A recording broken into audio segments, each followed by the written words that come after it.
Yes, magandang araw po mga minamahal ko mga ate kasabay. At ito ibinababa yung bote. Dito sa kapitbahay kasi namin, nasa third floor pa kasi yung manggagaling yung bote. Kasi doon siya nakatira sa third floor. So, ibinabanan niya yung bote. Dito yung mga bote. Mga gin. Mga gin to. Puro lang yan, gin. Puro gin. Araw-araw umiinom sila ng gin eh. Kaya nakaipon sila. Isang beses lang po sa isang araw. Ayun, sa isang araw, isang beses pala. Pangpatulog. Pangpantok. Pampakuan lang ng dugo, pampa-circulate ng dugo. So, eto, bibilangin ko na yung mga bote na binaba nung kaibigan ko.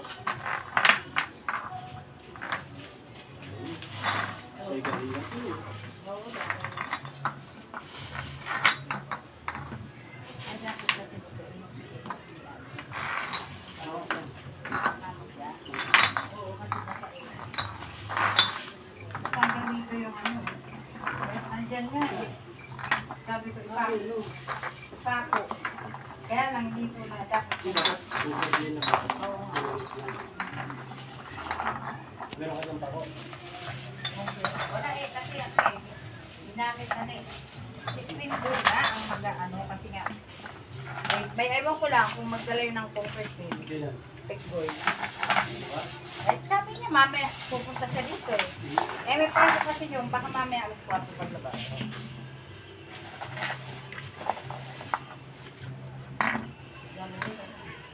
Kahit anong sugar. Naipon. Kasi yun talaga. Ano yun? Ewan ko. Diyan sa taas? Hindi sa amin. Sa akin kasi ako bibili ka. Kaya in-stock kasi. Para sabi ko pag bibili ako, uy, may deposit yun dati. Pag bibili ko ako, dinero lang ang butik.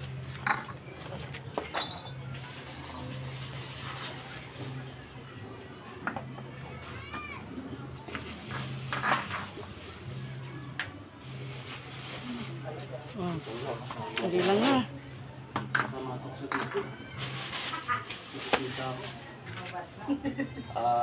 Five. 10. 15. 20. 25. 30. 35. 40. 43. So 43 pieces ang naibabang mga bote galing doon sa third floor. Yan, at maraming salamat. Thank you for watching. Mabuhay po mga minamahal ko mga taga-subaybay. Please like and share po.